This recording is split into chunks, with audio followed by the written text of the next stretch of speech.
China కీలక నిర్ణయం ప్రపంచ గోల్డ్ మార్కెట్కు పెద్ద షాకింగ్ న్యూస్. ఇక బంగారం ధరలు ఎటువైపు వెళ్తాయి? ప్రపంచంలోనే అత్యధికంగా బంగారం కొనుగోలు చేస్తున్న దేశం చైనా ఇప్పుడు సంచలన నిర్ణయం తీసుకుంది. జూలై 24 ఈ నెల నుంచి చైనాలో అతిపెద్ద బ్యాంకులు రిటైల్ గోల్డ్ పేపర్ ట్రేడింగ్ నిలిపివేస్తున్నాయి. ఇది బంగారంపై నిషేధమా? ప్రజలు ఇంకా బంగారం కొనలేరా? దీని వెనుక ఉన్న గ్లోబల్ మార్కెట్ను ప్రభావితం చేసే అంశాలు ఉన్నాయా? కానీ ఈ వీడియోలో మనం పూర్తిగా తెలుసుకుందాం. నా పేరు సాయికృష్ణ వర్కాల. సబ్స్క్రైబ్ చేసుకోండి. అసలు చైనా ఏం చేసింది? చైనా ప్రభుత్వం బంగారం కొనుగోలును పూర్తిగా నిషేధించలేదు. అలాగే ఫిజికల్ గోల్డ్ అంటే బంగారం బిస్కెట్లు, కాయిన్స్ లేదా ఆర్నమెంట్స్ కొనడాన్ని కూడా ఆపలేదు. నిలిపివేసింది ఒకటే, అదే retail leverage paper gold trading. అంటే బ్యాంకుల ద్వారా చేసే హై రిస్క్ ఉన్న గోల్డ్ పేపర్ ట్రేడింగ్ అన్నమాట. ఈ నిర్ణయం వలన జూలై 24, 2026 నుంచి అమల్లోకి వస్తుంది. ఏ బ్యాంకులు ఈ నిర్ణయం తీసుకున్నాయి? చైనాలో ఉండే ప్రముఖ బ్యాంకులు వరుసగా ఈ ప్రకటన చేశాయి. అవేం బ్యాంకులు అంటే industrial commercial bank of China, postal bank of China, Pingan bank, China Guangfa bank.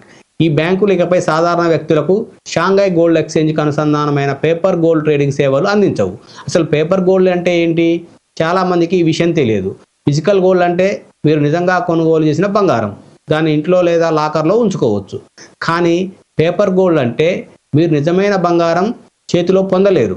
Bank లేదా ట్రేడింగ్ అకౌంట్లో మీకు ఇంత బంగారం ఉందని మాత్రమే నమోదై ఉంటుంది. చాలా సందర్భాల్లో లెవరేజ్లో ట్రేడింగ్ చేయబడుతుంది. మొత్తంతో పెద్ద మొత్తంలో బంగారం కొనుగోలు చేసే అవకాశాన్ని ఇస్తుంది పేపర్ ట్రేడింగ్. లెవరేజ్ అంటే మీకు ఒక చిన్న ఎగ్జాంపుల్ చెప్తాను. మీ దగ్గర ఒక 10,000 రూపాయలు మాత్రం ఉన్నాయనుకుందాం. కానీ లెవరేజ్ వల్ల 1,00,000 విలువైన గోల్డ్పై ట్రేడింగ్ చేయవచ్చు. ధరలు పెరిగితే భారీగా లాభం వస్తుంది. కానీ సైమల్టేనియస్గా ధరలు పడిపోతే నష్టాలు కూడా అదే విధంగా ఉంటాయి, అంతే వేగంగా పెరుగుతాయి. అందుకే దీన్ని హై రిస్క్ ట్రేడింగ్ అంటారు. చైనా ఈ నిర్ణయం ఎందుకు తీసుకుంది? ఈ ఏడాది బంగారం ధరలు భారీగా పెరిగాయి.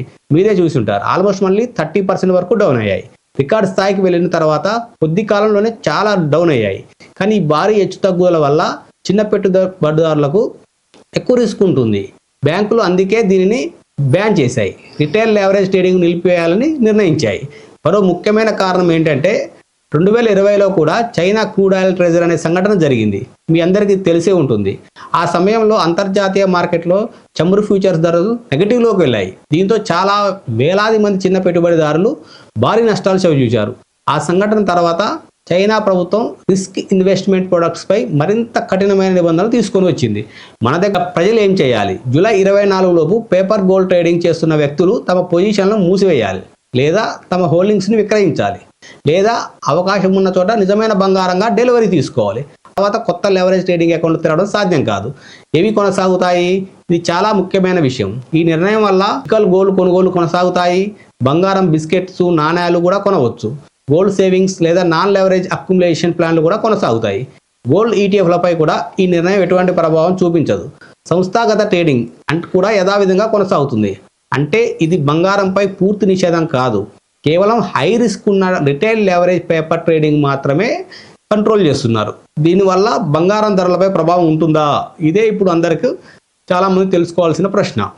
రిటైల్ ట్రేడింగ్ వల్ల ట్రేడింగ్ వాల్యూమ్స్ ప్రభావితమయ్యే అవకాశం ఉంటుంది.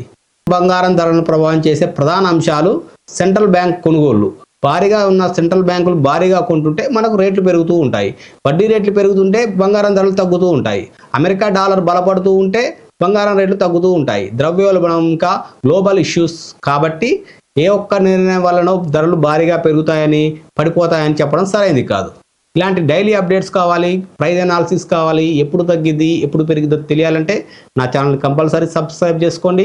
మీ ఫ్రెండ్స్ అండ్ ఫ్యామిలీ మెంబర్స్ కూడా షేర్ చేయండి. ఈ వీడియో అందరూ లైక్ చేయండి. సోషల్ మీడియాలో వస్తున్న చైనా బంగారాన్ని నిషేధించింది అనే వార్తలను పూర్తిగా నమ్మే ముందు వాస్తవాలను తెలుసుకోవడం చాలా అవసరం. మీరు బంగారంలో పెట్టుబడి పెడుతున్నారా? Physical gold ఇష్టపడుతున్నారా? మీ అభిప్రాయాన్ని కామెంట్లో తెలియజేయండి. ఇలాంటి బంగారం, వెండి, మ్యూచువల్ ఫండ్స్ మరియు పర్సనల్ ఫైనాన్స్ ఛానల్ని సబ్స్క్రైబ్ చేసి కాంటాక్ట్ అవ్వండి. మీకు డైలీ అప్డేట్స్ ఇవ్వబడతాయి.